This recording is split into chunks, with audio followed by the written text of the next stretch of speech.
Imagine a world before time itself.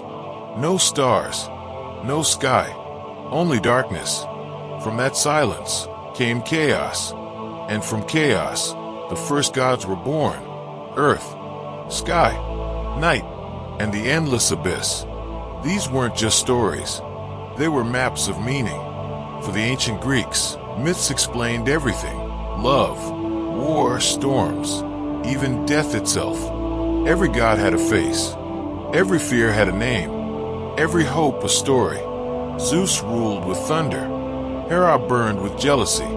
Poseidon shook the seas. And far below, in shadow, Hades waited with his silent kingdom. But myths were never just about gods. They were about us. Our courage, our flaws, our endless fight between order and chaos. Tonight, we step into that world. A world of titans and monsters, of love and betrayal, of heroes whose names still echo after 3,000 years. Because to understand these myths is to understand ourselves. So, if you're ready to journey deeper, to wander through the underworld, climb Olympus, and uncover the secrets the ancients left behind, make sure you subscribe and join us. So close your eyes and let the story of Greek mythology begin.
The universe began not with light, but with silence.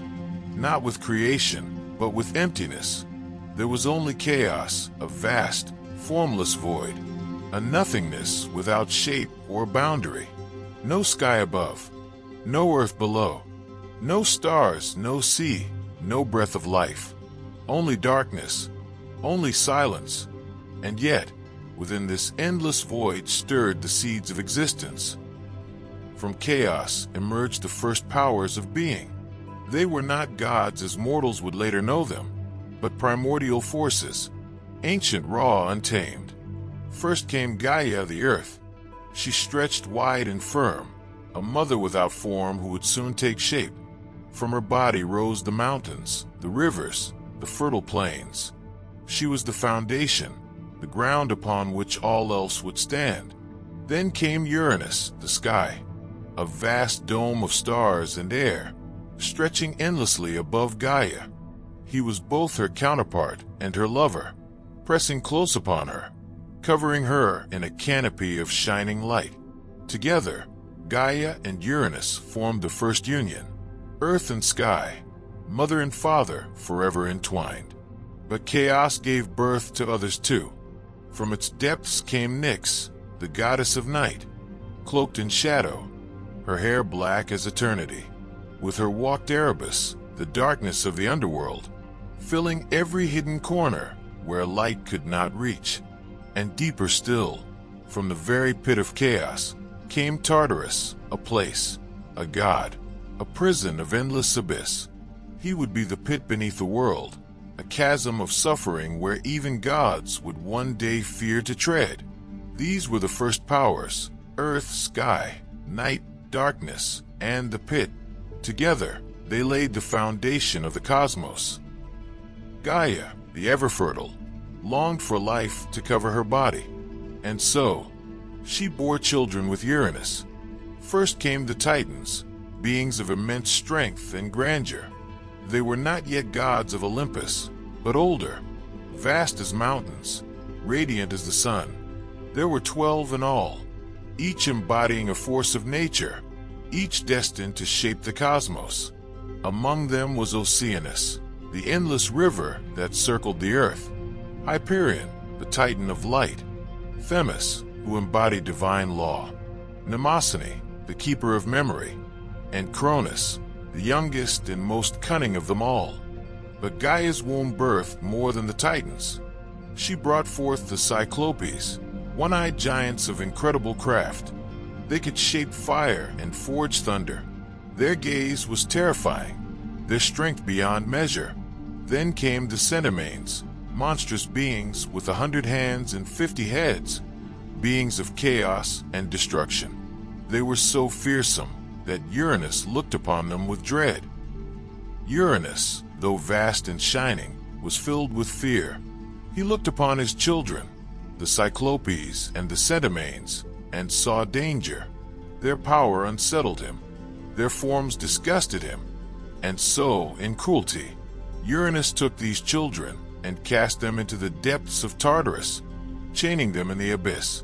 He silenced their cries beneath the earth, far from the light of day.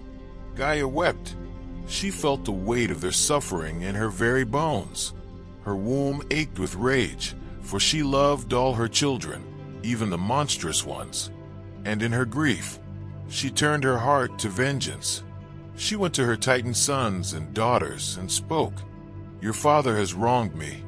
He has wronged you. He has wronged the children that were cast into the abyss. Will none of you rise against him?" The Titans trembled, for Uranus was vast, and his power stretched across the sky.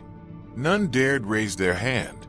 None except Cronus, the youngest, the shrewdest, the most ambitious. Cronus stepped forward and promised his mother that he would act. Gaia, in her wrath, fashioned a weapon, a sickle of flint, sharp as lightning, cruel as time itself. She placed it in Cronus' hand. "Strike," she whispered.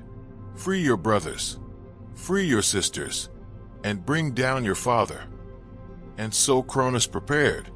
One night, when Uranus descended upon Gaia to cover her, Cronus lay in wait, hidden in shadow. With the sickle gleaming in his grasp, he struck. With a single, merciless blow, Cronus severed Uranus. The sky split apart from the earth, blood and ichor raining upon Gaia's soil.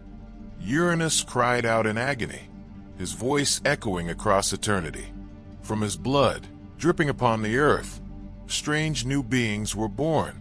The Furies, spirits of vengeance. The giants, wild and fierce.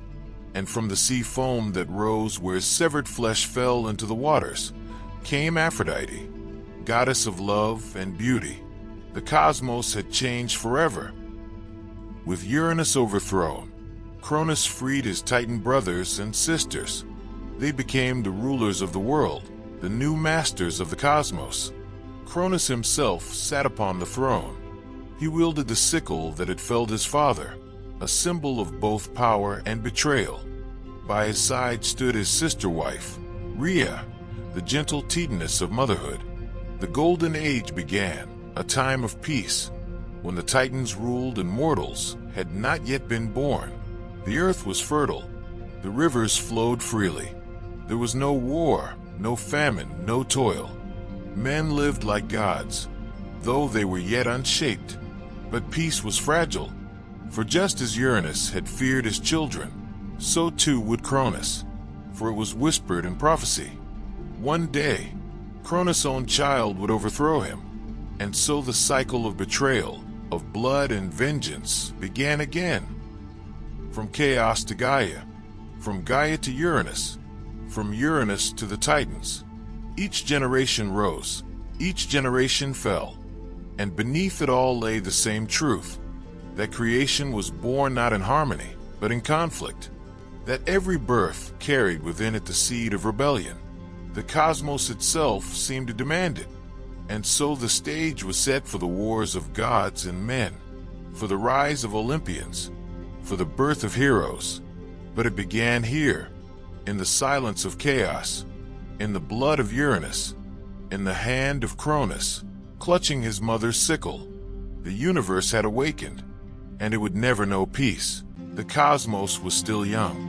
The wounds of Uranus' fall had not yet healed, and the sky seemed to tremble with echoes of his shattered power. Where once the heavens had ruled over the earth with unyielding dominance, a new hand now grasped the throne of creation. His name was Cronus, the youngest and most cunning of the Titans. He was not the largest, nor the strongest of his kin, but he carried within him something far more dangerous: patience, calculation, and a hunger for dominion. When he raised his sickle against his father, Uranus, and cast his blood upon the earth, the cosmos itself recoiled. Out of that blood came furies, giants, and monsters. Out of that act came freedom for his imprisoned siblings. And out of that single, merciless strike came the reign of the Titans. With Uranus dethroned, the Titans emerged from shadow into authority. Cronus set himself above them, his golden crown gleaming with new order. He took as his queen Rhea, his sister, and from their union began the first stirrings of a dynasty that would one day shake Olympus itself. The Titans spread across the cosmos, shaping mountains, rivers, and seas with their colossal hands. Oceanus, lord of the endless waters, poured forth rivers that circled the earth. Hyperion lit the skies with the brilliance of the sun. Selene guided the moon's silver path, and Eos painted the dawn with her rosy fingers. Ceus, Crius, Themis, and Mnemosyne all carved domains for themselves, weaving law, memory, and constellations into the order of the world. Under Cronus' rule, the cosmos entered what mortals would later call the Golden Age.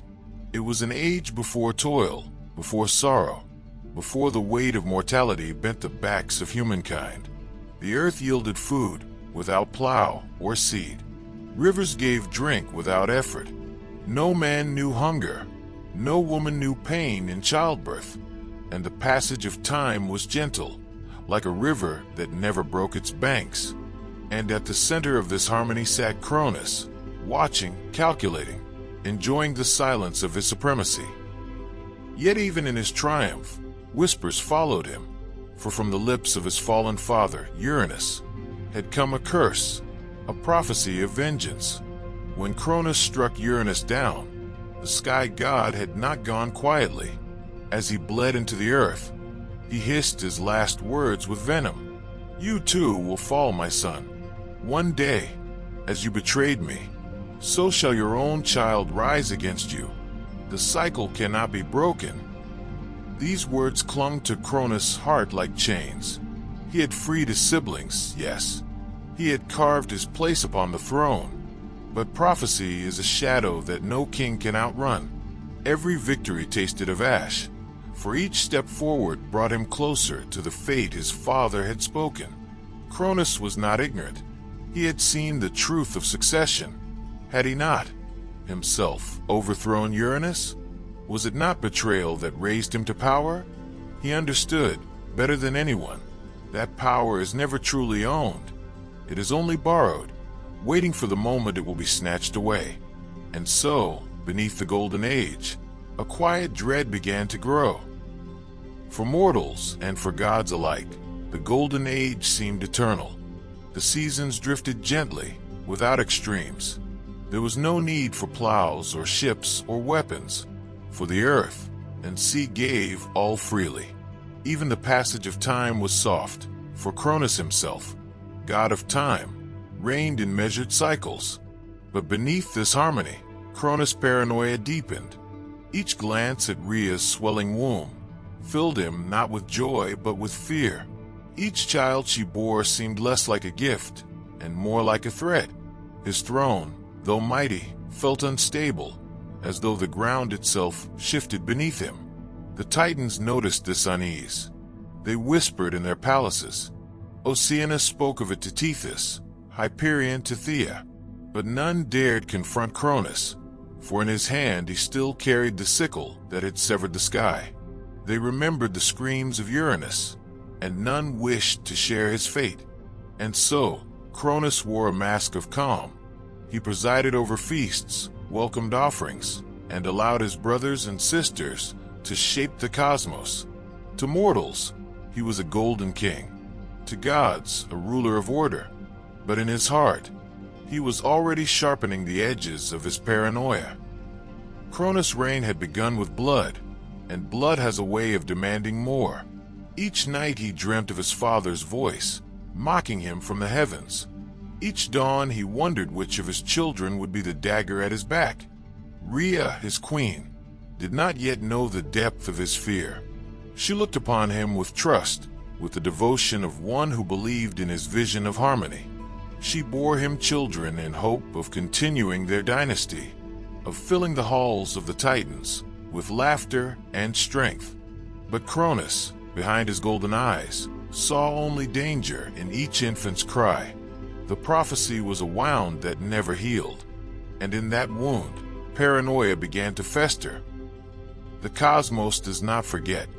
Just as Gaia remembered the cruelty of Uranus, just as Uranus remembered the rebellion of his son, so too would Cronus' children remember what was to come.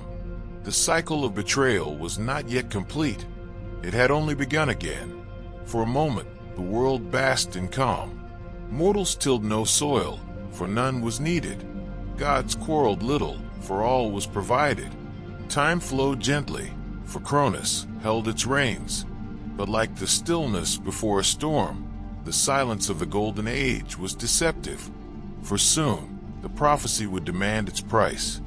And so the age of Cronus unfolded, brilliant, golden, and haunted.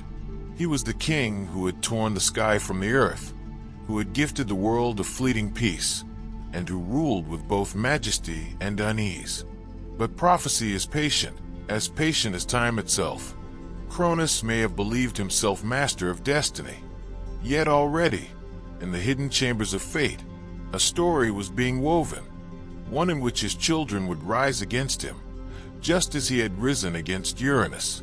The sickle that once cut down his father would not save him forever. The Golden Age glowed, but shadows were gathering. The war of generations was only waiting to begin. The reign of Cronus was meant to last forever, or so he believed. The sky had been torn from the earth. Uranus, his father, was gone, banished to the heavens. Blood of the old god still stained the soil where his sickle had struck. From that blood, strange beings had risen, the giants, the furies, and the spirits of vengeance. But Cronus paid them little mind. He had what he wanted. He was king of the cosmos, and beside him stood Rhea, his queen.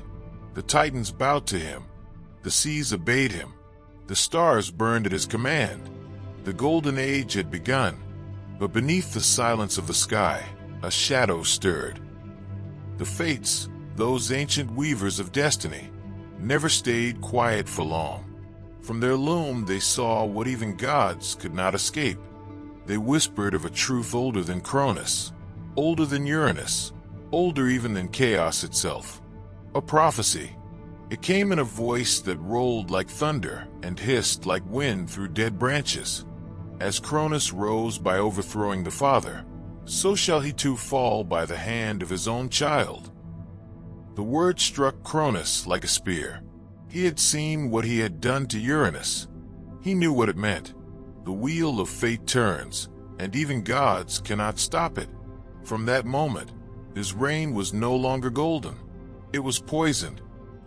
Cronus, the devourer of time, was not a coward. He had faced his father. He had carved his throne from blood and rebellion. Yet the prophecy terrified him in a way no blade could.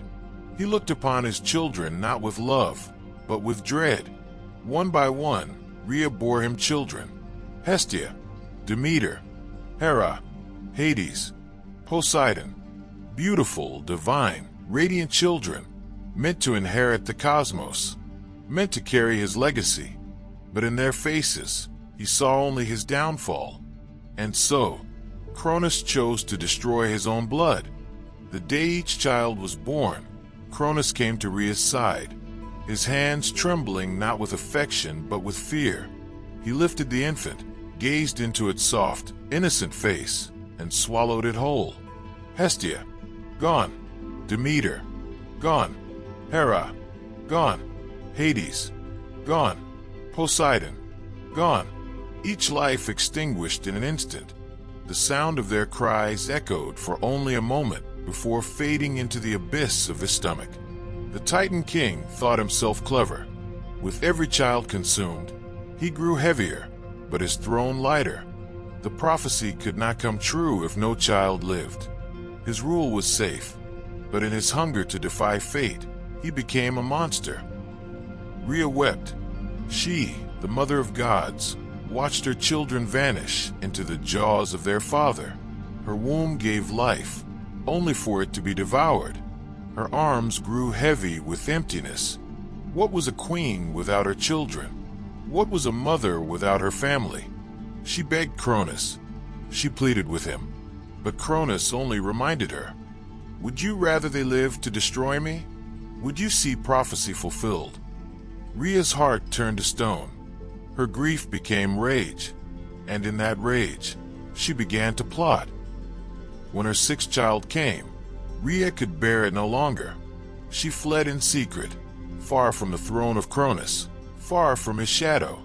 She sought refuge on the island of Crete, where the earth itself rose to protect her. There, beneath the branches of a sacred tree, she gave birth to a boy, a child unlike the others. His cries rang like thunder. His eyes burned with defiance. His fists clenched as though ready to strike the world. This was Zeus, but he could not remain. Cronus would come. Cronus would devour. So Rhea acted. When Cronus came demanding the child, Rhea handed him a bundle wrapped in cloth. A newborn, she claimed. Fragile, helpless. Cronus did not question. He did not hesitate. He opened his jaws and swallowed the bundle whole. But what slid down his throat was no child.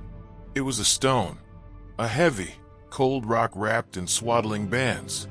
Satisfied, the king returned to his throne, believing his sixth child was gone, believing he had outwitted fate.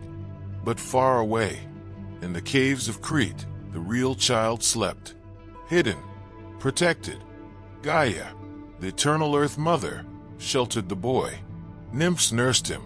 The goat Amalthea gave him her milk. Bees fed him honey. The Curetes, armored warriors, danced and clashed their shields to drown out his cries, so Cronus would never hear. Zeus grew in secret, stronger each day. He learned not only the ways of gods, but the ways of rebellion. The stories of his father's cruelty reached him. The fate of his brothers and sisters filled his heart with fire. He was not like them. He would not be swallowed. He would not be silent. He would be the storm. As Zeus came of age, Rhea returned to him in secret. Her voice carried both sorrow and hope.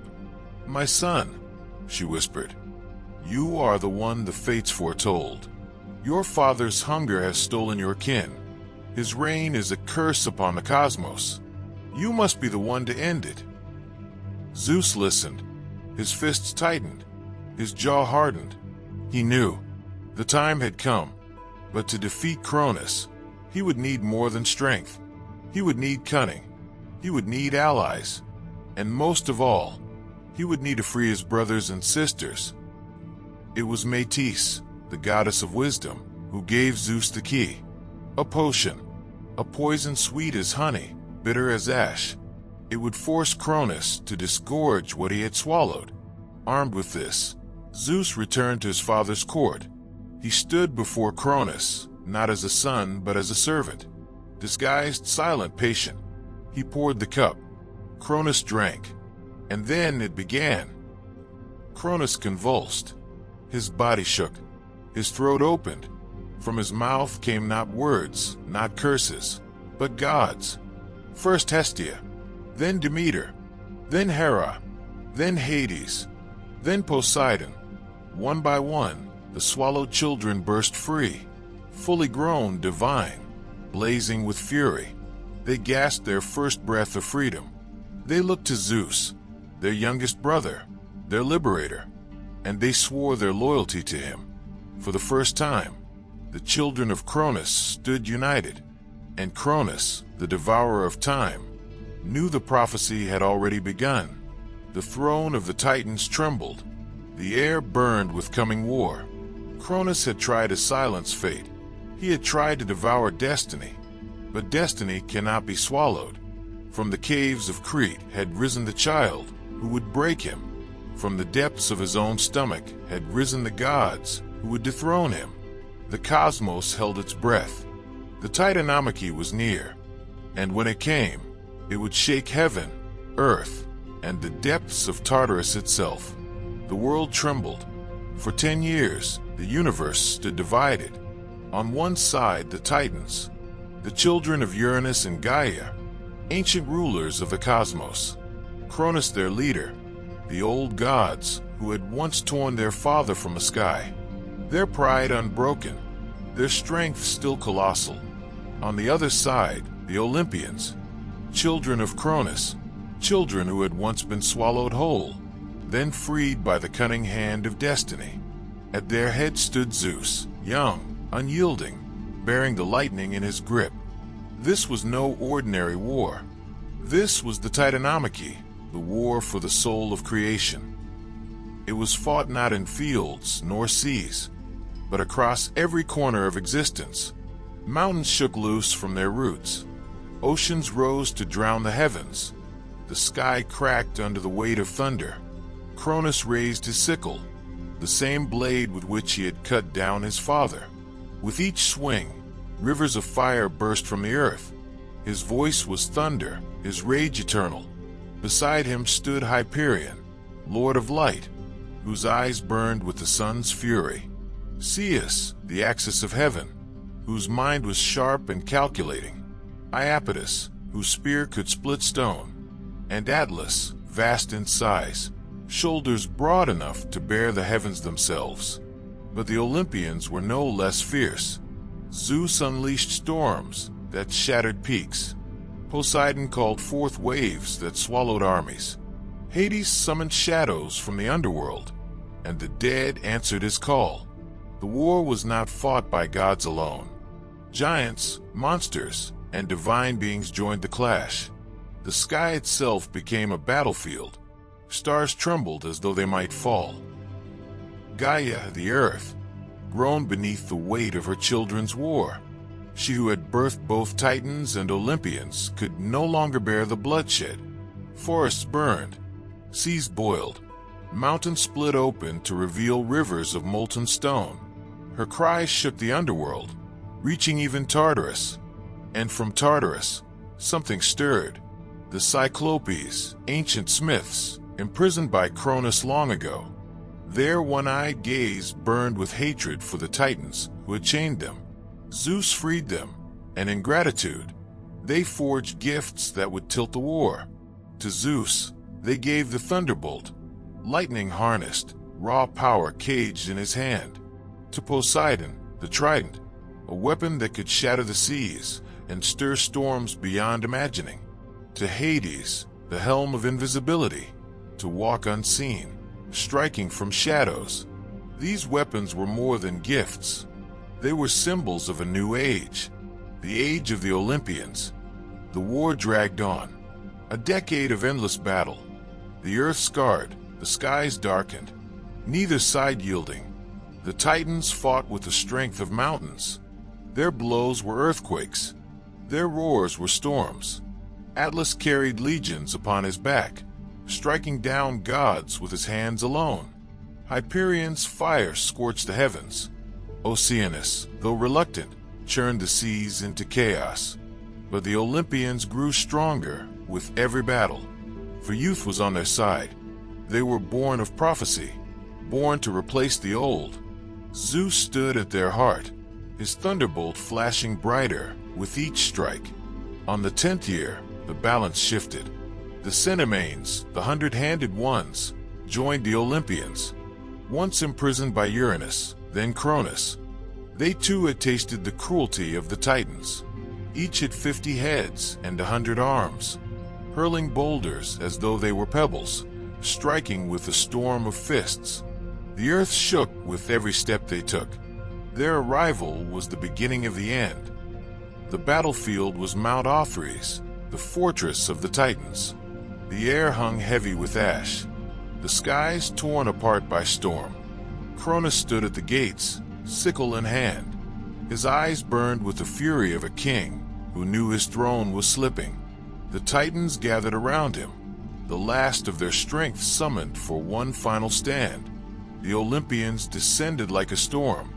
Zeus hurled his thunderbolts, each one splitting the sky. Poseidon's trident tore open the seas, sending torrents crashing against the mountain. Hades moved unseen, striking terror into the hearts of the enemy. The Cenomanes hurled mountains, bearing legions of Titans beneath the weight of stone. Cronus charged at Zeus, the sickle raised high. Father against son, old against new. For a moment, time itself seemed to stop. The sickle clashed against the thunderbolt. The sound was the breaking of worlds. Zeus did not falter. Again and again, he struck, until Cronus fell to his knees. The Titans roared in defiance, but one by one, they too fell. Atlas fought until his hands bled, but even he was brought down beneath the storm. At last, silence fell. The war was over. The Titans were broken, their age ended. Zeus stood victorious, lightning still burning in his grasp. The Olympians had won the universe, but victory carried weight, for no war ends without consequence. Zeus, Poseidon, and Hades took counsel. The defeated Titans could not be allowed to rise again. Too dangerous, too proud, too mighty to be left free. So they cast them down, into Tartarus, the abyss, deeper than death, the pit beneath the underworld, guarded by the Cenomanes, who stood watch with 100 eyes and 100 hands. Atlas alone was spared a pit of fire.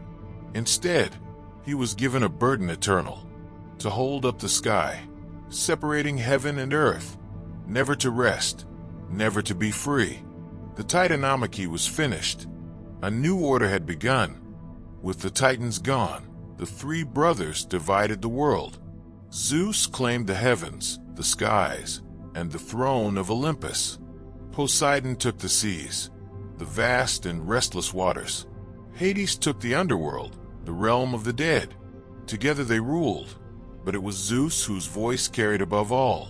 King of gods, father of men, the Olympians built their thrones upon Mount Olympus, their home among the clouds. From there, they looked down upon the world, a world scarred by war, but ready for a new age. Yet beneath the triumph, a shadow lingered. For Gaia, the earth, had not forgotten. Her children, the Titans, had been cast into torment. Her heart ached with grief and rage. And from that rage, a new terror would one day rise, Typhon, the monster born to challenge even Zeus himself. But that was yet to come. For now the war was ended. The old gods had fallen. The new gods had risen. The cosmos had been remade.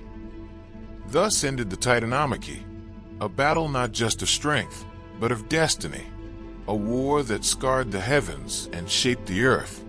The fall of the Titans marked the beginning of an age where the Olympians would rule, flawed, powerful, immortal. But prophecy never sleeps.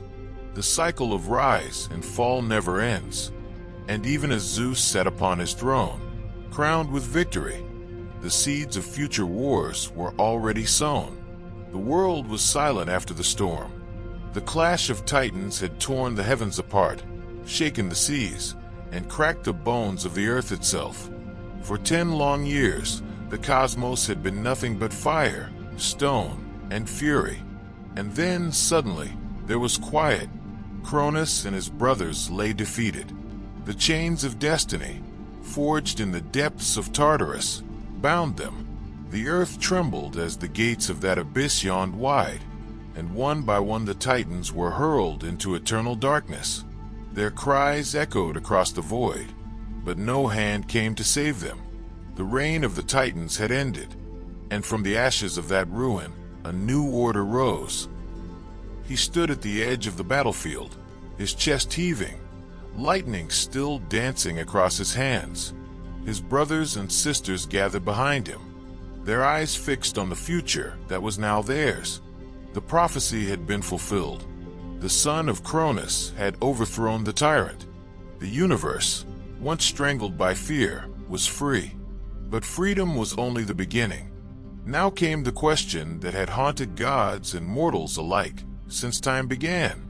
Who shall rule, and how shall power be shared? The 6 siblings, Zeus, Hades, Poseidon, Hera, Demeter, and Hestia, stood before the ruins of their father's throne. The air still reeked of ash. The ground still smoldered with Titan blood. And yet, this was no time for mourning. The cosmos itself waited to be claimed. The brothers turned to one another. They knew what must be done. With solemn hearts, they cast lots to divide the world. The sky, the sea, and the underworld. These would be the domains of power. The earth and its living creatures would remain shared between them all. The first lot fell to Zeus, and with it, the heavens themselves.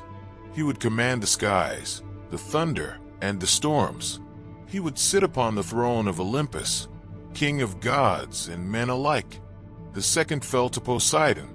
To him, the rolling seas, the endless waves, the horses that thundered across the oceans.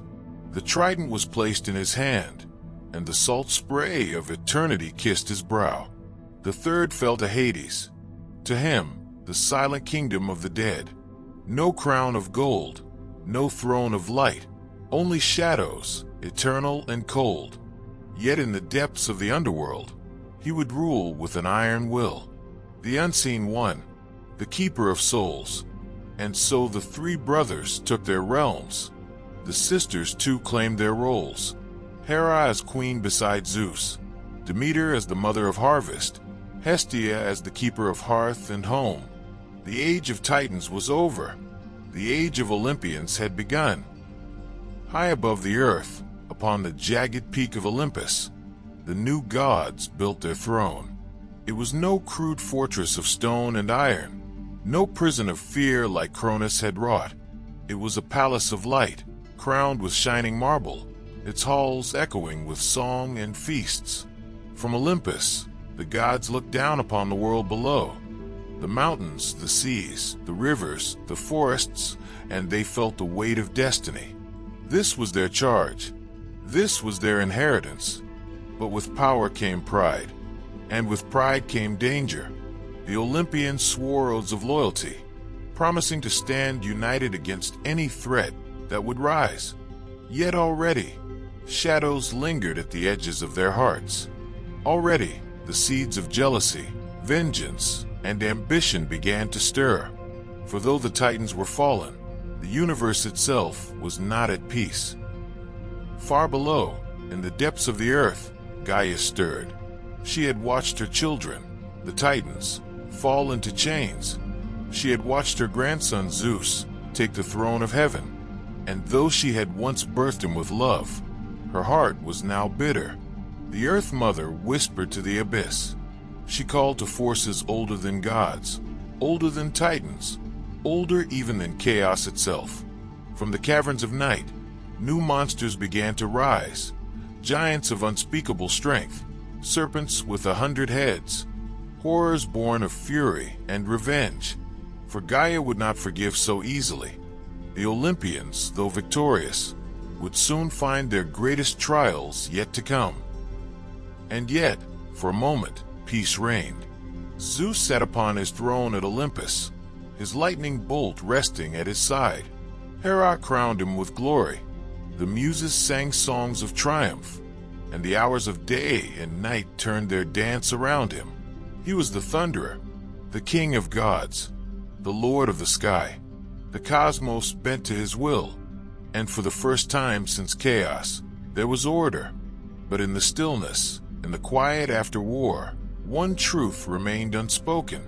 Power won is never power secure. The Titans were chained. The Olympians were crowned. The throne of heaven was filled. Yet deep in the shadows of Tartarus, something stirred. Something greater than Titans. Something that even the gods would fear. And when it rose, the very earth would tremble once more. The war was not truly over. It had only just begun. The war was over. The earth still trembled from the clash of Titans and Olympians. Smoke rose from mountains split open by thunder. Rivers ran red with the memories of giants. And above it all, the sky cleared. At the center of this new silence stood Zeus. He was not the eldest. He was not the wisest. But he was the one who had dared to challenge Kronos, the father who had swallowed his own children. And he was the one who had struck the final blow. In his hand, the weapon still glowed. The thunderbolt, forged in the furnaces of the Cyclopes, a weapon of pure fire and sky, capable of splitting mountains, capable of shattering even immortals. With it, Zeus had ended the age of the Titans. With it, he had claimed the throne of the cosmos. The world now belonged to the Olympians. Zeus stood with his brothers and sisters. Poseidon, ruler of the seas. Hades, master of the underworld. Hera, his queen-to-be. Demeter, the bringer of harvest. And Hestia, keeper of the sacred flame. Together, they divided the world. The sky went to Zeus, the sea to Poseidon, and the shadowed depths to Hades.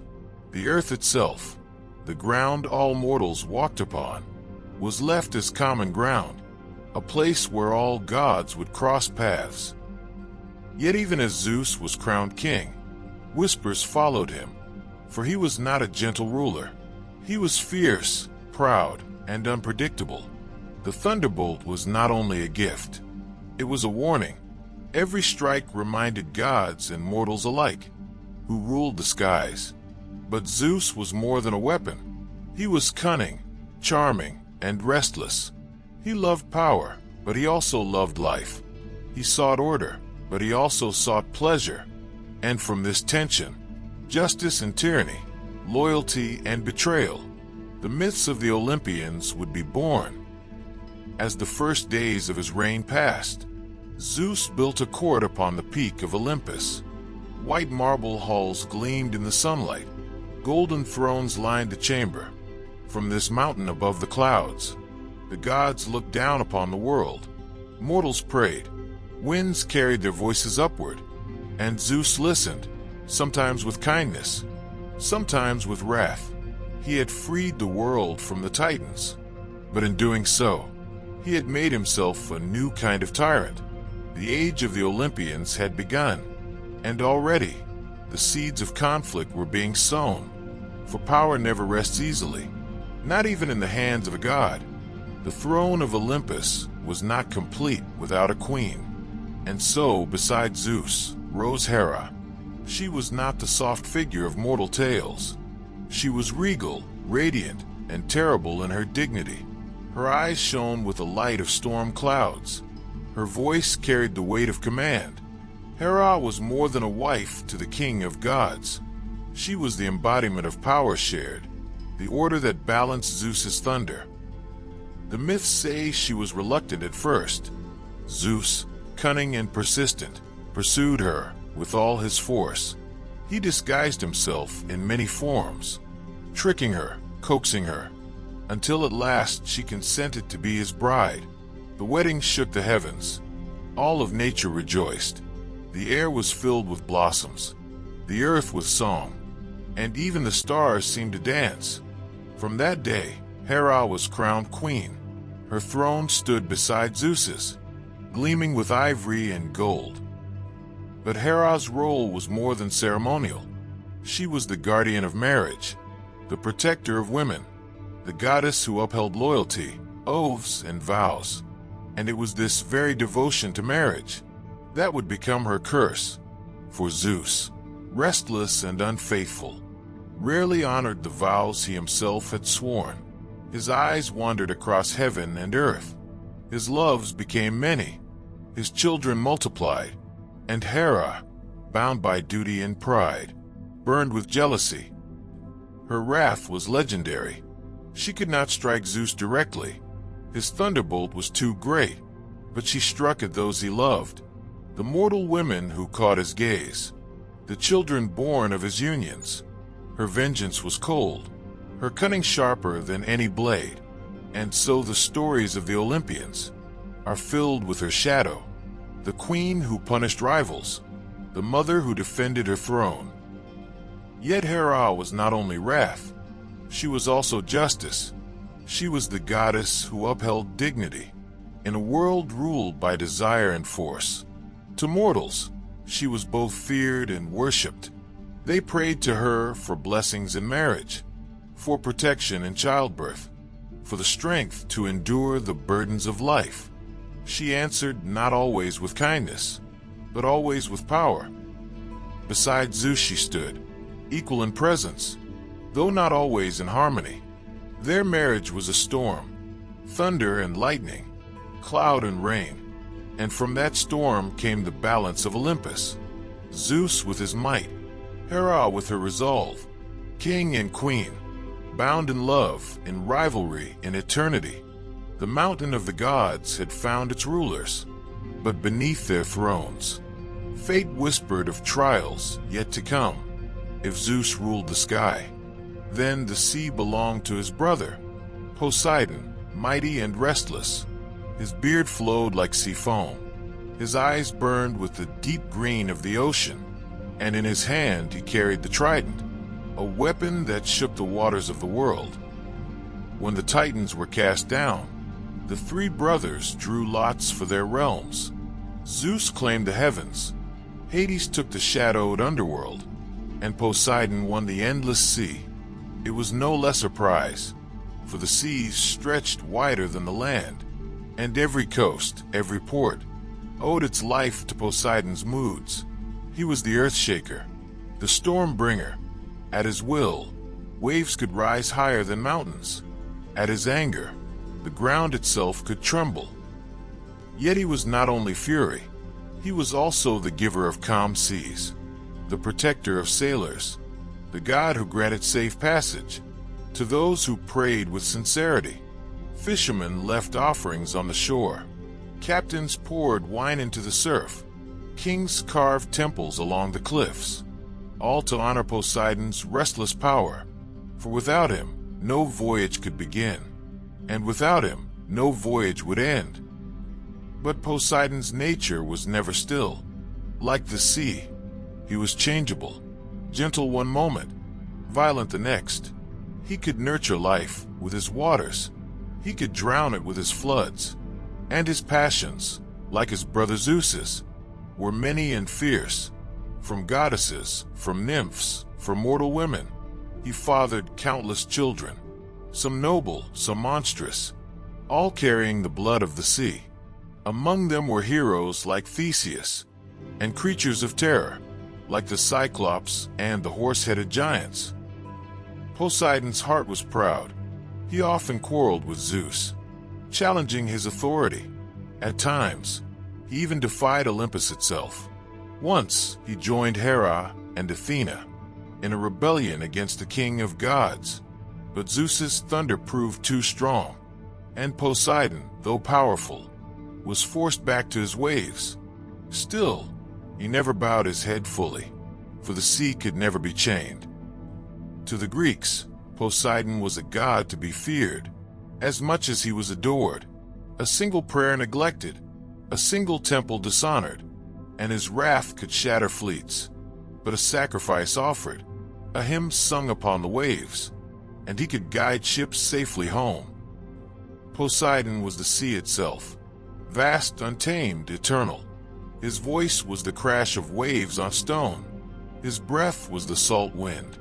His crown was the tide. And so the second throne of Olympus stood firm, not in the sky, but in the depths below. For where Zeus ruled the storm, Poseidon ruled the sea, and the world trembled between them. Beneath the earth, in a realm hidden from mortal eyes, ruled a god who was often feared, but rarely understood. His name was Hades, the silent king of the underworld. Unlike his brothers Zeus and Poseidon, who commanded the sky and sea, Hades presided over the unseen world of the dead. When the cosmos had been divided after the Titanomachy, lots were drawn. Zeus claimed the heavens, Poseidon took the seas, and Hades, by fate, received the realm below. It was not a kingdom of glory or light, but of shadows, spirits, and eternal stillness. Yet Hades ruled it with quiet authority. His domain was vast. The underworld was not merely a pit of punishment, but a structured and ordered place. There was the gloomy asphodel meadows, where ordinary souls wandered without joy or sorrow. The Elysian fields, a paradise reserved for heroes and the righteous. And the dreaded Tartarus, where the titans and enemies of the gods lay chained in eternal torment. Guarding its gates was the monstrous three-headed dog, Cerberus, loyal only to Hades, preventing souls from escaping and the living from intruding. The rivers of the underworld, Styx, Lethe, Acheron, Phlegethon, and Cocytus, each carried symbolic meaning: oaths, forgetfulness, sorrow, fire, and lament. These formed the very borders of the land of the dead. Though often portrayed as grim, Hades was not evil. He did not delight in suffering or punishment. That was the work of the Furies and other spirits of vengeance. Hades was, instead, a stern but just ruler.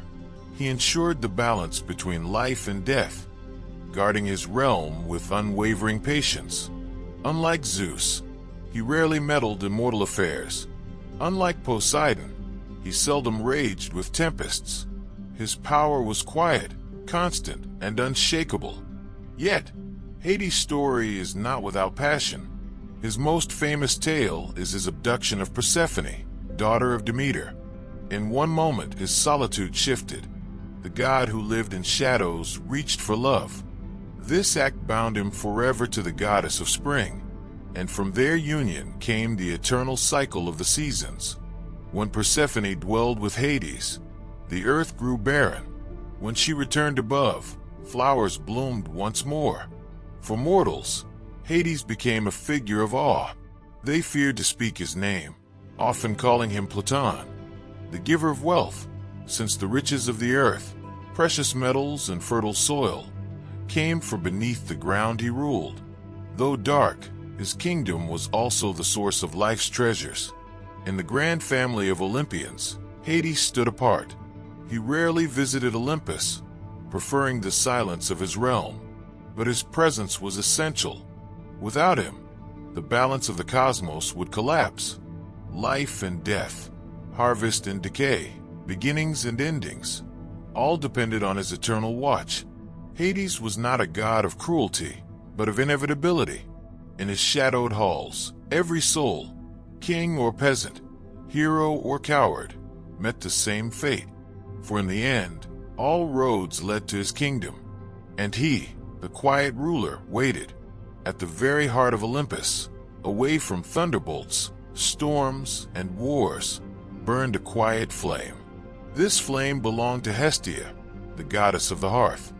Unlike her siblings, she sought neither power nor dominion over vast realms. She did not wage wars like Ares, nor weave jealous plots like Hera. Instead, she guarded the sacred fire, the warmth of every home, the bond that held families together.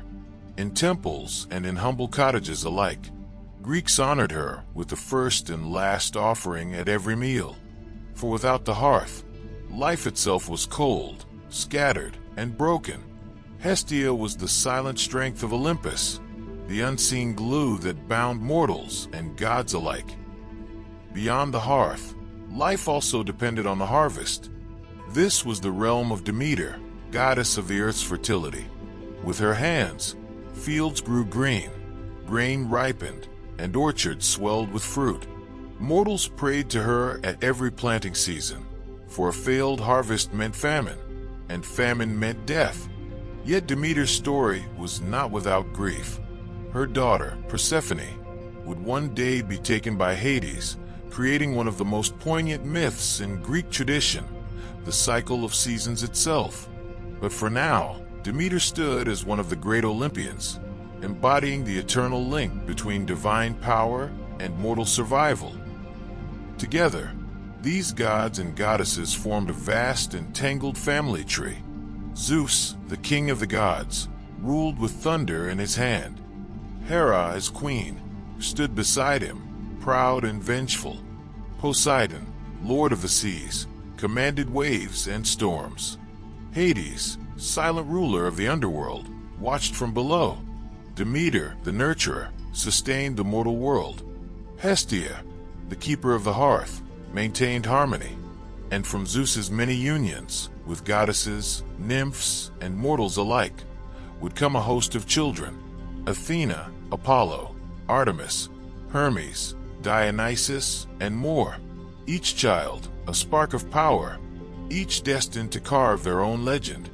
Olympus was not just a divine court, it was a family, filled with love, rivalry, betrayal, and ambition.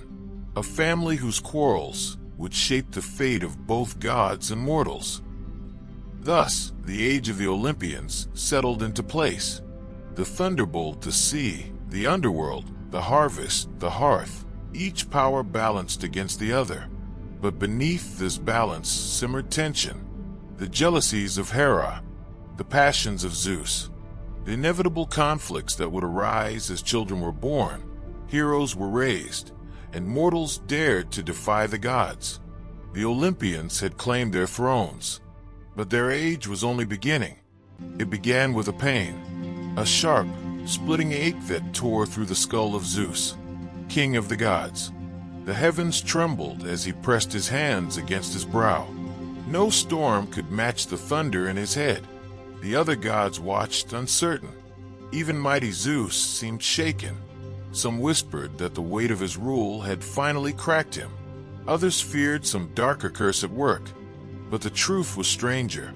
Inside the mind of Zeus, an idea of force was struggling to be born. Not flesh, but wisdom. Not weakness, but strength. A new power that could not remain hidden. At last Hephaestus, the smith of the gods, was summoned. With a steady hand, he raised his great axe. One strike, a shattering blow to the king's skull. And from that wound, light poured. A figure leapt forth, radiant, fierce, complete. Athena, the goddess of wisdom and war. No infant's cry announced her arrival. Instead, the clash of armor echoed across Olympus. Her shield gleamed. Her spear blazed. Her eyes burned with clarity no mortal could endure. Born not of a mother, but of thought itself, Athena stood as a child of pure intellect, the embodiment of reason, of craft, of just battle. The gods bowed in awe. Zeus, relieved, now beheld his daughter, not a threat, but an ally. She would become his most trusted child, not with the wild chaos of Ares, not with the jealous fury of Hera, but with calm judgment, with strategy, with wisdom that could turn the tide of war. Athena had come into the world, fully formed, fully armed. A mind made flesh. In the quiet villages of Greece, there lived a girl named Arachne. She was no goddess, no queen, no warrior, only a mortal. But in her hands, thread and loom became magic. Her fingers moved like flowing water, weaving patterns so fine, so perfect, that even the villagers stopped to stare. Soon whispers spread. Some said her cloth was softer than clouds. Others swore her art rivaled the gods themselves. And Arachne began to believe it. One day, her pride broke into words. She declared she was greater than Athena, goddess of wisdom and craft. It was not enough to weave. She wished to challenge the divine. Athena heard. Disguised as an old woman, she came to Arachne, her voice gentle, her warning kind. Child, do not measure yourself against the gods. Humility is the thread that holds life together. But Arachne laughed. She welcomed the contest. So Athena revealed herself, shining tall, unshaken, a goddess before a mortal. The challenge began. Side by side they wove, threads of gold and silver, threads of shadow and light. Athena's tapestry showed the glory of the gods, their triumphs, their power. But Arachne's that told another story, a tale of God's cruelty, of jealousies, of mistakes. And it was flawless. The work was perfect, too perfect. Athena's pride could not bear it. With a single touch, she tore the mortal's tapestry apart. Shame fell heavy on Arachne. Despair darker still.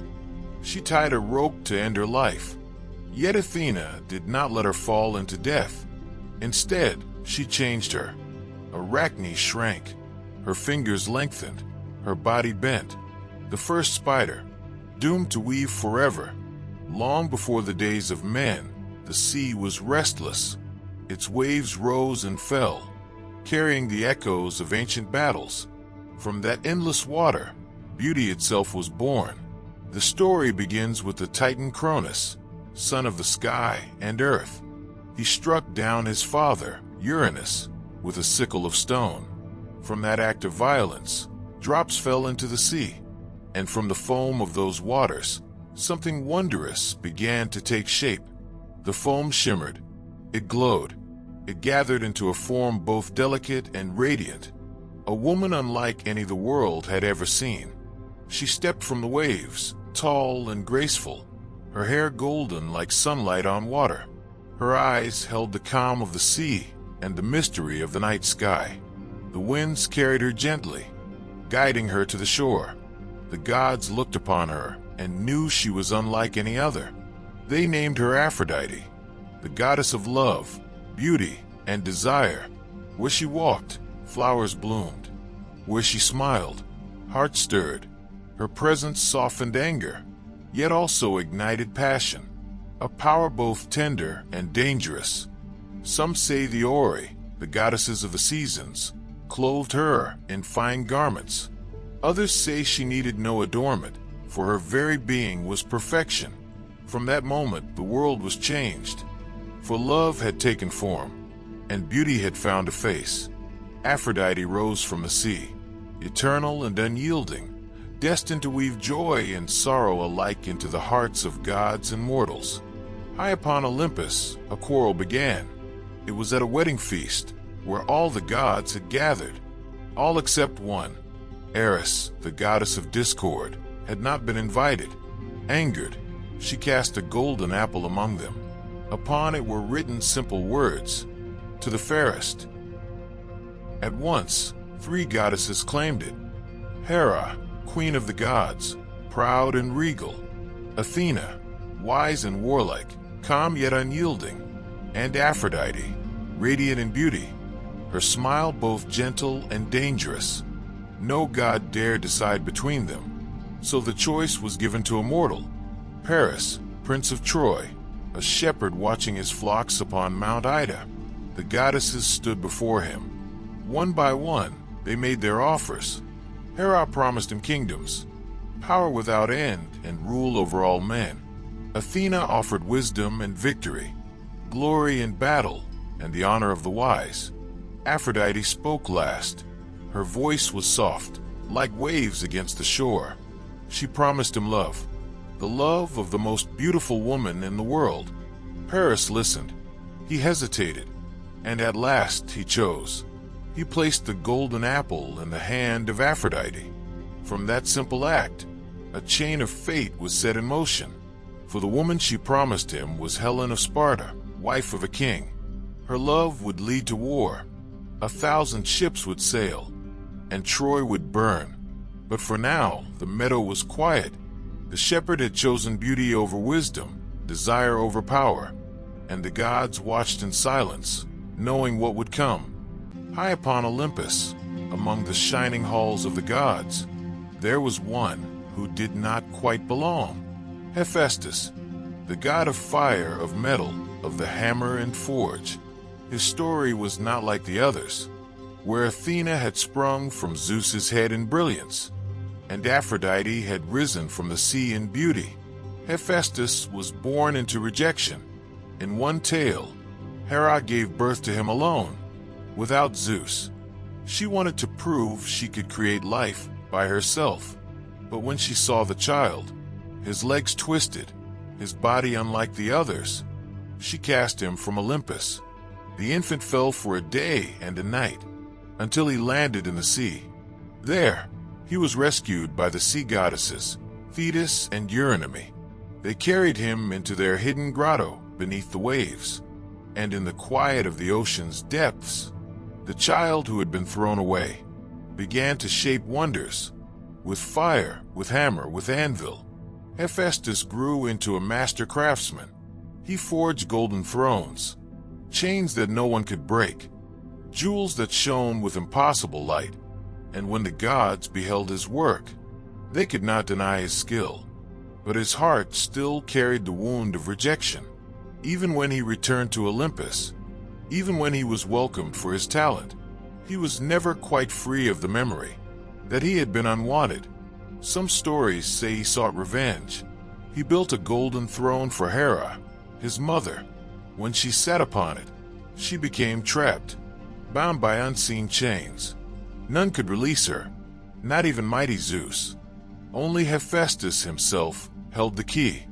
And so, the lame god who had been cast away returned to Olympus not as a child, but as a craftsman whom even the king of the gods must respect.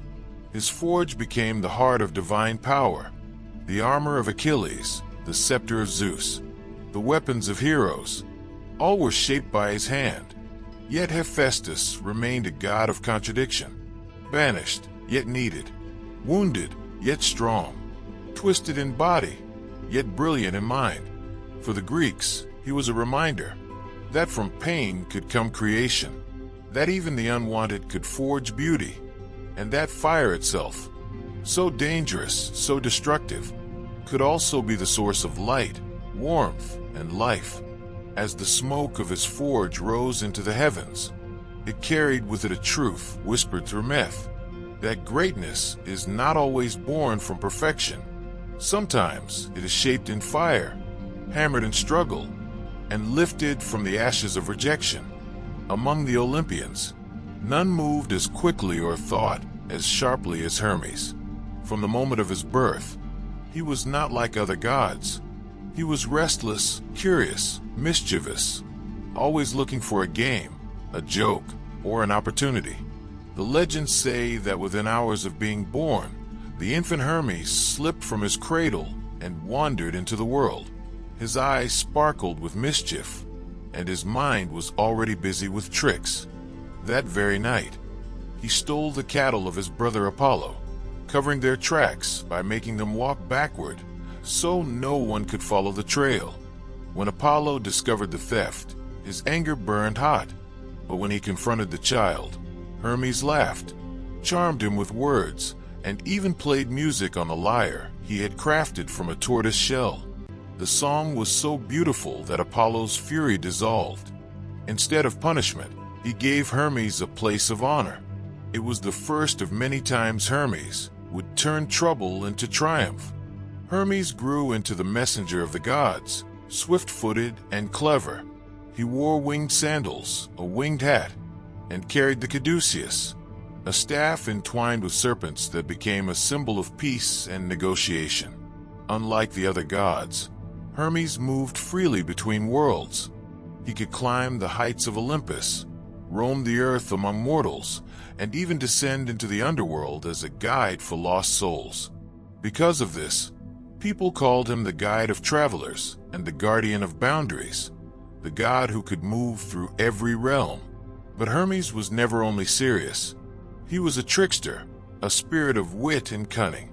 Thieves, merchants, and storytellers all prayed to him. For thieves, he was the one who blessed their cleverness. For merchants, he blessed trade and profit. For storytellers, he blessed the art of words. Where Zeus ruled with thunder and Athena with wisdom, Hermes ruled with speed, speech, and imagination. His playful nature did not make him weak. On the contrary, it made him powerful in ways other gods were not. He could calm anger with a story, win trust with a smile, and slip out of danger before anyone could catch him. Even the greatest gods needed Hermes, for he carried their messages, made their bargains, and guided their will across the world. To the Greeks, Hermes represented the unexpected twists of life, the sudden turn of fortune, the clever escape, the stroke of luck. He reminded them that power was not always about force. Sometimes it was about wit, charm, and speed. And so Hermes, the trickster, became one of the most beloved of all Olympians. Among the Olympians, there was one who stood apart, neither entirely gentle nor entirely fierce, neither a bringer of order nor a destroyer of it. He was Dionysus, the god of wine, of ecstasy, of madness. His birth was unlike any other. He was the son of Zeus, but his mother was mortal, a woman named Semele. This alone made Dionysus different, a bridge between gods and men. But tragedy marked his beginning. Hera, jealous of her husband's affair, tricked Semele into demanding to see Zeus in his true divine form. When the king of the gods revealed himself in lightning and thunder, the mortal woman could not endure it. She was consumed in the blaze, leaving her unborn child to perish with her. Yet Zeus would not allow his son to be lost. He plucked the child from the flames and sewed him into his own thigh until he was ready to be born. Thus Dionysus entered the world twice, once from his mother, once from his father. He was called the twice-born god, a figure of rebirth, transformation, and change. Dionysus grew to embody all that was wild and free. He gave humanity the gift of wine, an escape from pain, a doorway to joy, a release of the spirit. But wine carried two faces. It could bring laughter, song, and togetherness. It could also bring frenzy, madness, and violence. In this dual nature, Dionysus revealed the truth of existence, that joy and destruction often walk hand in hand. His followers, called the Maenads, roamed mountains and forests in ecstatic rituals. They wore wreaths of ivy, carried thyrsus staffs wound with vines, and surrendered themselves to wild dancing. In their frenzy, they were said to gain strength beyond human limits, even to the point of tearing wild beasts apart with their bare hands. To outsiders, this seemed terrifying, but to those who followed him, it was a path to freedom, a release from the chains of daily life, a union with the divine. Dionysus himself wandered far and wide. Unlike the other Olympians, who kept their thrones on high, he traveled across lands, bringing wine and revelry wherever he went. He was welcomed by many, but resisted by others who feared the chaos he carried. Kings who denied him often met ruin, while humble villages that embraced him thrived in joy. To the Greeks, Dionysus was more than a god of drink. He was a symbol of the hidden powers within the human soul, the longing for release, the madness that can overtake reason, the joy that can dissolve sorrow. He reminded mortals that to live fully was to embrace both order and chaos, both calm and ecstasy. And so, in feasts and festivals, in the cup raised high, the name of Dionysus was always called. The Olympian gods were powerful. They were eternal, radiant, untouchable by age. Yet they were also flawed, proud, envious, quick to anger, quick to love. This duality, the balance between greatness and weakness, defined the Greek gods more than anything else. The people of ancient Greece did not imagine their gods as perfect beings of pure goodness. Instead, they imagined them as mirrors of humanity, magnified, glowing, divine, but carrying the same struggles of the heart. Zeus, king of the sky, could summon storms with a flick of his hand, yet he was restless, often unfaithful, and his choices sparked jealousy and strife. Hera, queen of the heavens, embodied dignity and majesty, but she was also vengeful, never forgetting a slight, never forgiving betrayal. Poseidon ruled the seas, unchallenged, but he was unpredictable, sometimes calm, sometimes furious, just like the waters he commanded. Hades kept order in the underworld, steady and just, yet he was also stern, distant, feared even by those who honored him. Even the gentle ones, like Demeter, had shadows. Her love for her daughter Persephone turned to grief so deep that the earth itself withered. The gods could bless. They could give harvests, children, victories, and inspiration. But they could also curse. They could send famine, storms, madness, and despair. This dual nature made them powerful figures in every story. To worship them was not only to ask for gifts, it was also to guard against their anger.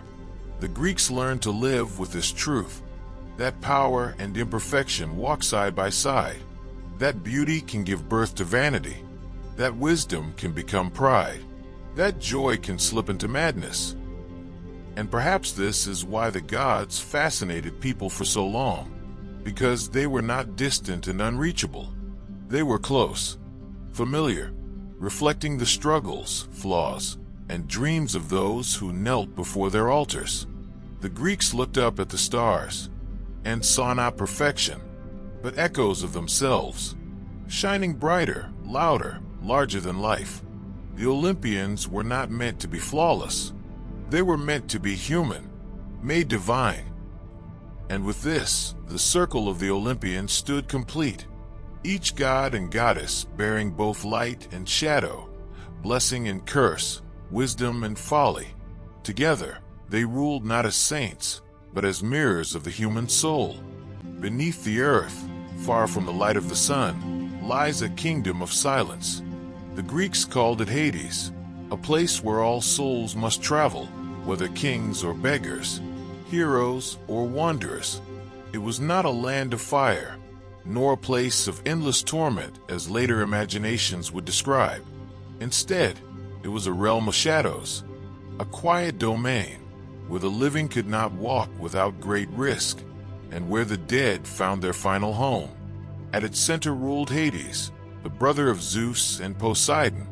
When the three sons of Cronus divided the world, Zeus took the sky, Poseidon the sea, and Hades the hidden depths below. Though he lived apart, his power was no less. He was not cruel, nor monstrous, as many feared. Rather, he was stern, unyielding, a god of absolute order. To the Greeks, death was a certainty, and Hades its keeper. He did not choose who would die. That was left to the fates. He only received them when their thread was cut. He was not the enemy of life, but its balance. Just as day must yield to night, so too must the living eventually descend into shadow. The underworld itself was vast. Ancient poets described many regions, layered and bound together like the roots of a great tree. Some spoke of broad meadows, dimly lit, where countless souls wandered in quiet thought. Others told of deep caverns, sealed in darkness, where the worst offenders of the gods suffered their punishments. But everywhere there was a stillness, a hush like the pause between heartbeats. No bird sang there. No wind stirred the air. The light that shone was pale, like a memory of the sun rather than the sun itself. It was a dreamlike world, shaped by shadows and echoes, where time seemed to lose its meaning. The mortals who imagined this place did not see it only as dread. They also saw it as a truth. Life was fleeting and death inevitable. Yet in the keeping of Hades, there was order and even a kind of justice. He did not allow the souls of the dead to escape back into the land of the living, nor did he allow the living to take what belonged to the dead. He was a guardian, stern but fair, holding the balance of the world. So the underworld was not a realm of fear alone. It was a reminder, a reflection of the cycle that governed all existence. Above, the seasons turned, the fields blossomed and withered, the sun rose and set. Below, Hades watched, silent and steady, ensuring that every soul found its place. It was a kingdom of endings and of beginnings, a shadow of life and its mirror, and it waited for all who walk beneath the sun. The story begins with a meadow, a place of sunlight and flowers, where young Persephone wandered, daughter of Demeter, goddess of the harvest. She bent to pluck a bloom. Some say it was a narcissus, glowing brighter than the rest. And in that moment, the earth itself opened. From the dark chasm rose Hades, lord of the underworld. He came not with malice, but with inevitability, with the sweep of his shadowed chariot. He carried Persephone below the earth, down into his silent realm. The meadow grew still. The flower she had reached for lay abandoned in the grass. Above, Demeter searched for her daughter. Day after day, she wandered across the world, lantern in hand, her grief burning like a flame. She asked every god and every mortal, but none could tell her where Persephone had gone. And so Demeter, in her sorrow, withdrew her blessing from the earth. Fields withered, the soil hardened, the first frost touched the land. The world knew famine, for the goddess of the harvest would not let the earth bloom, while her child was lost. At last, word reached her. It was Hades who had taken Persephone. Demeter's sorrow turned to fury, and she went before Zeus, king of the gods. Zeus listened, torn between brother and sister. He could not undo what had been done, but he could shape a compromise. And so Hermes, the swift messenger, was sent to the underworld. He carried the command: Persephone must be allowed to return. Hades agreed, though not without cunning. Before she departed, he offered Persephone a pomegranate seed, and she, tasting its sweetness, sealed her fate. For to eat food of the underworld was to be bound to it. Thus the compromise was born. For part of the year, Persephone would dwell above, reunited with her mother, and the earth would blossom again. But for part of the year, she would return to Hades as queen of the dead, seated beside him in his silent halls. In those months, Demeter mourned anew. The fields grew barren. Winter spread its stillness across the land. This cycle became the rhythm of the world. Spring's rebirth, summer's abundance, autumn's fading, winter's sleep. Life and death, joy and sorrow, woven together in eternal balance.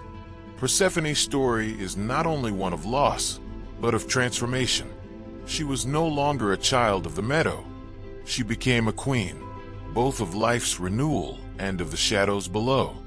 a figure who embodied the mystery that every ending carries within it the seed of a beginning. And so, each year, as flowers return to the fields, the ancients remembered, Persephone has risen again, the earth has awakened, and life continues its endless circle.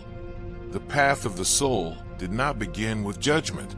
It began with a journey through waters, through shadows, through the ancient gates of Hades. 5 rivers flowed through the underworld.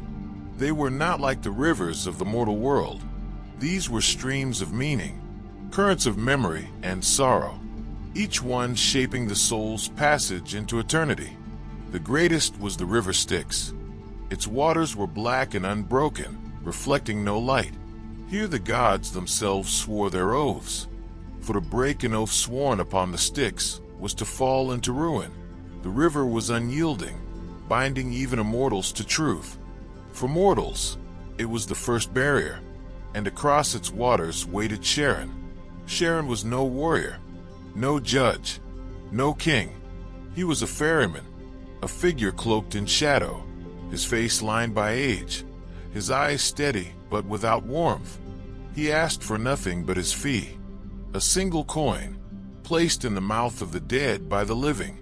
Without it, a soul wandered endlessly upon the shore, calling out, unheard. But with it, the ferryman guided them across the dark water, the oar dipping silently into the Styx. Beyond Styx flowed the other rivers, the river Lethe, where souls bent to drink and forgot their lives, their names, their earthly pain. The river Acheron, the stream of sorrow, carrying endless cries along its gray banks. The Phlegethon, burning with fire that gave no warmth, only destruction, its flames twisting in eternal descent. And Cocytus, the river of wailing, its waters heavy with grief, echoing the laments of all who had suffered. To pass beyond these rivers was to leave the mortal world behind, and at the gates a guardian waited, Cerberus, the hound of Hades. 3 heads, each snarling, each watchful, each hungering. No soul might enter without being seen. No soul might leave without his teeth at its heels. To the living, he was terror. To the dead, he was law. He did not choose. He did not question. He kept the order of eternity.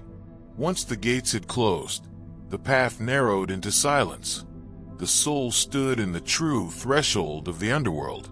Behind lay rivers that could never be crossed again. Ahead lay the judgment of the dead. It was not a place of torment for all, nor was it a paradise for all. It was simply the place where all things ended, where the living world could no longer follow. In the hush of those gates, the journey had only just begun. Beyond the rivers, beyond the gates, the soul was not yet at rest. It still carried its weight, its choices, its deeds, its shadows. And in the heart of the underworld stood the place of judgment. It was not a throne room. It was not a battlefield. It was a hall, vast and solemn, where silence pressed heavier than stone. Here the 3 judges of the dead awaited. Rhadamanthus, the first, once a mortal king, now immortal in duty. He was said to be stern, yet just. To him came the souls of the eastern peoples, and his word was law. Aeacus, the second, guardian of the western dead. His gaze was steady, his voice quiet, but no lie could pass his lips. He weighed truth not by passion, but by balance. And Minos, the last, once a king of Crete, now the final arbiter of all mankind. He held the deciding voice, the casting vote, when judgment was unclear. Even the other judges bowed to his ruling. The soul did not speak much. It could not plead, nor argue, nor weave excuses, for its life had already spoken. Every word uttered, every choice taken, every silence kept, all of it was laid bare before the judges, as if written in unending script. At the heart of this weighing stood another power, the scales. The scales were balanced by the goddess Dike, or by her kin, and upon them was placed the truth of a soul, not in coin, not in weight of gold, but in the unseen measure of justice. Those found pure were led toward the meadows of Elysium. Those tainted by crime, but not beyond redemption, were sent to the asphodel fields, where they wandered in gray reflection.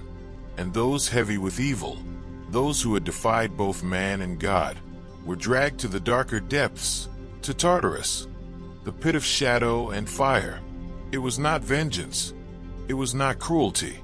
It was order, the order of the cosmos, the balance that bound both gods and men. Yet even here, not all souls followed the same path. Some who had been heroes, touched by divine favor, were given a greater gift. They could be reborn. Their souls might rise again into the world of the living, tested once more. And if they proved themselves thrice pure, they would find a paradise even beyond Elysium, the Isles of the Blessed, a shore where eternal peace awaited. But such fates were rare. For most, judgment was final. The soul moved on, guided to its place, and the judges turned their eyes to the next. And so, the underworld remained, silent, unending, bound not by cruelty, but by law. Here, every life reached its answer. Here, every story met its close. Beneath all realms, lower than even Hades itself, stretched Tartarus. It was not simply a prison. It was not simply a shadowed land.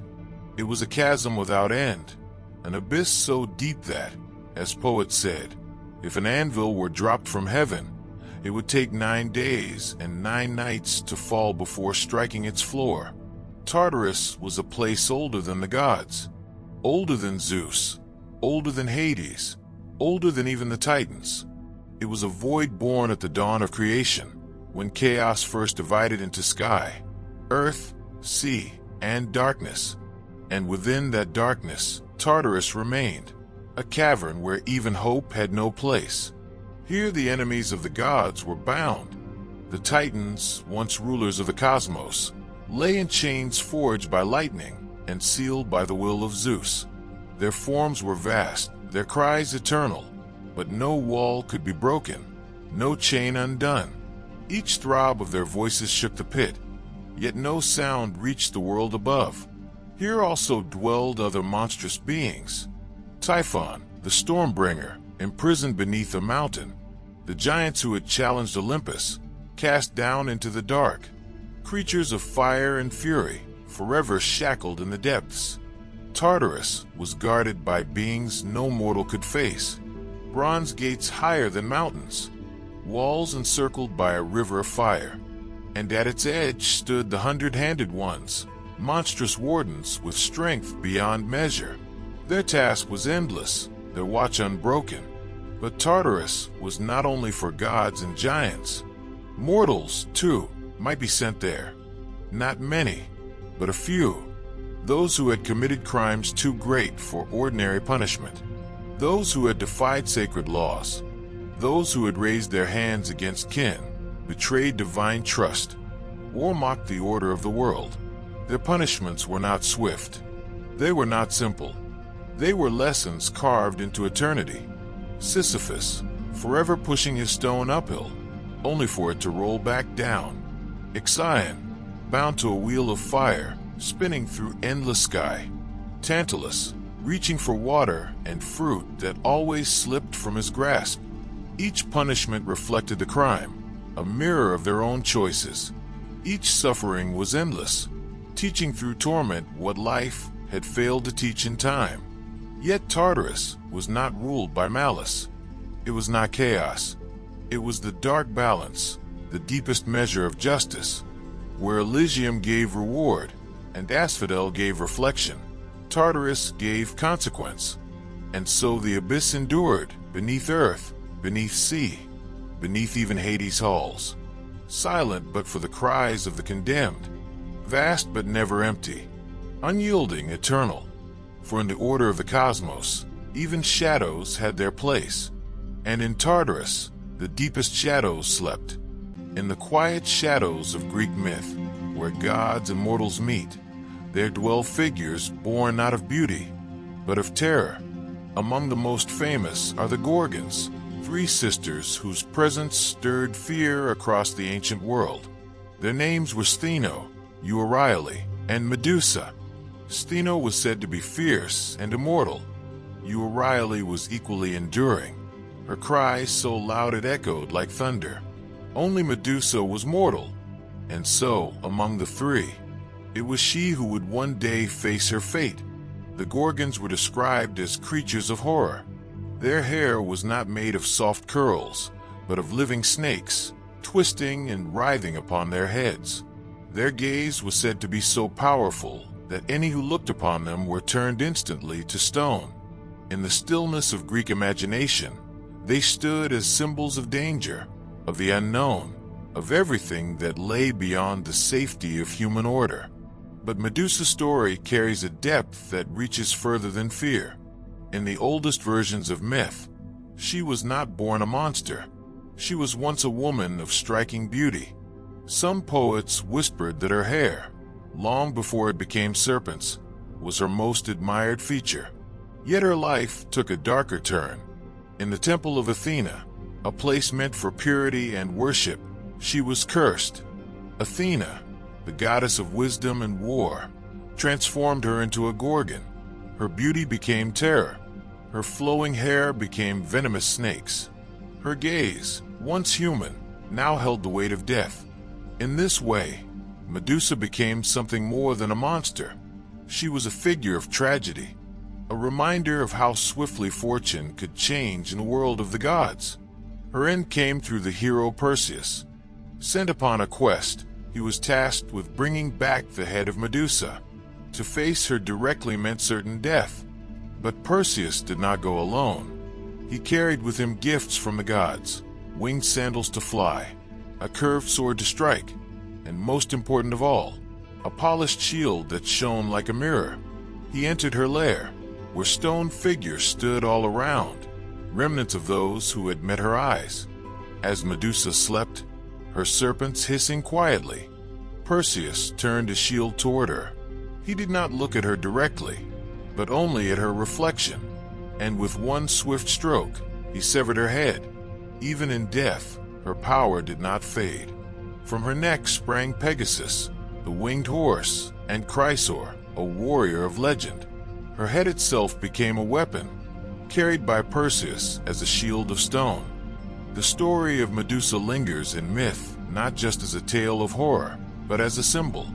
She was both monster and victim, both danger and warning. To the Greeks, she embodied the fragile boundary between beauty and terror, between life and death. Far to the south, upon the island of Crete, another tale of fear and wonder unfolded. It was the story of a creature known as the Minotaur, a being neither fully man nor fully beast. The Minotaur's body was that of a man, strong and broad-shouldered, yet his head was that of a bull, crowned with sharp horns. To the Greeks, this strange figure represented what lay beyond the order of nature, a reminder that when human pride clashed with divine will, the result could be monstrous. His story began with a king, Minos of Crete. Minos prayed to the god Poseidon for a sign of favor, asking that a bull rise from the sea. When the white bull appeared, shining with divine power, Minos was meant to sacrifice it, but the animal's beauty was too great. Minos kept it for himself, offering a lesser sacrifice instead. This act of pride angered Poseidon, and so a curse was set in motion. From it was born the Minotaur, the child of both man and beast, a creature destined never to belong in either world. King Minos, unable to kill the monster, yet unwilling to reveal his shame, commanded the building of a labyrinth. Designed by the craftsman Daedalus, the labyrinth was a maze of endless twisting corridors. No one who entered could ever find the way out. It was here, in the silence of stone walls, that the Minotaur lived. But the beast was not left to starve. Each year, ships from Athens sailed to Crete, bearing a grim tribute. Young men and women, chosen by lot, sent into the labyrinth as a sacrifice. One by one, they vanished into the maze, never to return. Their cries echoed through the dark halls. a reminder of the Minotaur's hunger. The cycle of sacrifice might have continued forever, had it not been for Theseus, Prince of Athens. Brave and determined, he volunteered to join the doomed youths. His goal was not to perish, but to end the terror. Upon his arrival in Crete, he found an ally in Ariadne, daughter of King Minos. Moved by love, or perhaps by pity, she gave Theseus a simple tool, a ball of thread. With it, he could trace his path through the labyrinth, finding his way back once the deed was done. Within the twisting corridors, Theseus walked in silence, unspooling the thread behind him. At last, he reached the heart of the maze, where the Minotaur waited. A struggle followed, man against monster, courage against curse. With strength and skill, Theseus overcame the beast, striking it down. When the fight was done, he followed the thread back into the light of day. The sacrifices had ended. The labyrinth had lost its prisoner. The story of the Minotaur endures as more than a tale of danger. It speaks of pride and punishment, of courage and cunning. It reminds us that even the darkest maze holds a path to freedom, if one is bold enough to walk it. In the shadowed corners of Greek myth, there lived creatures so strange, so terrifying, that they seemed born from nightmares. They were not just enemies to be defeated. They were symbols, tests of courage, warnings about pride, greed, and the dangers of the unknown. Among them stood three of the most famous: the Chimera, the Hydra, and the Sphinx. The Chimera was a creature of fire and chaos, described as part lion, part goat, and part serpent. Its very body was a contradiction. A lion's head roared at the front. From its back rose a goat's head, bleating with eerie cries, and its tail ended in a serpent, hissing with venom. It breathed fire, scorching everything in its path. This strange beast lived in Lycia, terrorizing the land until the hero Bellerophon, riding the winged horse Pegasus, faced it. With cleverness and skill, he struck from the air, driving a spear tipped with lead into its fiery throat. The metal melted, suffocating the beast. The Chimera became more than a monster. It became a symbol of impossible challenges, faced only by those with both courage and imagination. Then there was the Hydra. Born in the swamps of Lerna, this serpent-like monster had many heads, each venomous, each deadly, but its terror lay in its power to multiply. For every head cut off, two more would grow in its place. The Hydra was nearly unbeatable, until Hercules faced it as one of his 12 labors. With the help of his nephew Iolaus, he found a way, burning each stump with fire before the heads could regrow. The Hydra fell, but its lesson remained. Some problems grow when attacked without wisdom. Only patience and strategy can defeat them. And finally, the Sphinx. Unlike the wild chaos of the Chimera or the Hydra, the Sphinx tested the mind, not just the body. With the body of a lion, the wings of an eagle, and the face of a woman, she sat near the gates of Thebes. To every traveler, she posed a riddle. What walks on 4 legs in the morning, 2 at midday, and 3 in the evening? Those who failed to answer were devoured. Many perished until Oedipus came. He answered correctly.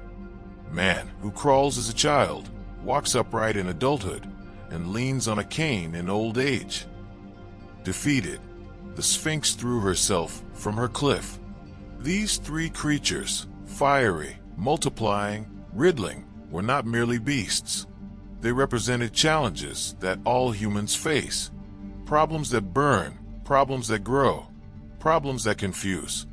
And in their stories, the Greeks found both fear and wisdom. For the monsters of myth were not only foes to be slain, they were teachers, reminding mortals that every trial requires not just strength, but also wit, patience, and humility. In the world of Greek myth, monsters were never just creatures of fear. They were obstacles placed between mortals and their destiny. Each beast carried meaning. Each battle was a test. For heroes, Facing a monster was not simply about survival, it was about transformation. The Greeks believed that life itself was filled with trials. Hardships, temptations, and dangers waited in every path. To them, monsters embodied these struggles. When a hero fought a monster, the story was more than entertainment. It was a reflection of human life. The slaying of a beast was a lesson about how to face the unknown. Take Hercules and the Hydra. The creature's multiplying heads showed that some problems cannot be solved with brute force alone. They grow worse if attacked without thought. Hercules needed fire, and he needed help. With his nephew's aid, he learned that wisdom, teamwork, and patience could achieve what strength alone could not. The Hydra taught that even the strongest must sometimes lean on others. Or consider Perseus and Medusa. To face her directly meant death. Only by using a polished shield as a mirror could he strike safely. The story suggested that some dangers must be approached indirectly, with cleverness and caution. Not every battle can be won head-on. Even the riddle of the Sphinx carried meaning. She was not defeated by the sword, but by thought. Oedipus' victory showed that intelligence was as powerful as strength. Sometimes, the greatest challenge is not the body's endurance, but the mind's ability to see truth. For the Greeks, these tales reminded listeners that monsters lived both outside and inside the human heart. Fear, anger, pride, and greed could be as dangerous as any hydra or chimera. To conquer monsters was also to conquer oneself. And yet, monsters were not only enemies, they were also necessary. Without them, there could be no heroes. A hero was defined by struggle, by facing what others could not. Just as iron is shaped in fire, the character of a hero was shaped in the fight against monsters. These creatures gave meaning to courage, made strength visible, and turned ordinary mortals into figures of legend. In this way, monsters filled Greek myths with balance. They were darkness against light, chaos against order, fear against hope. By defeating monsters, heroes showed that human beings, though small in the face of gods and fate, could rise, endure, and even triumph. Thus, the monsters of Greek myth were more than terrors of the imagination. They were symbols of life's challenges, mirrors of human struggle, and teachers hidden in the shape of beasts. To face them was to walk the path of growth. To defeat them was to discover not just victory, but wisdom. And that brings us to the end of part one of our journey through the myths of ancient Greece. But this is only the beginning. The gods, heroes, and legends still have so much more to reveal. In the next part, we'll dive even deeper into the rivalries, the epic battles, and the secrets that shaped the world of Olympus. So, if you enjoyed this story, make sure to like the video, subscribe, and hit the notification bell so you don't miss part 2. Trust me, the next chapter is where things get even more fascinating. I'll see you there.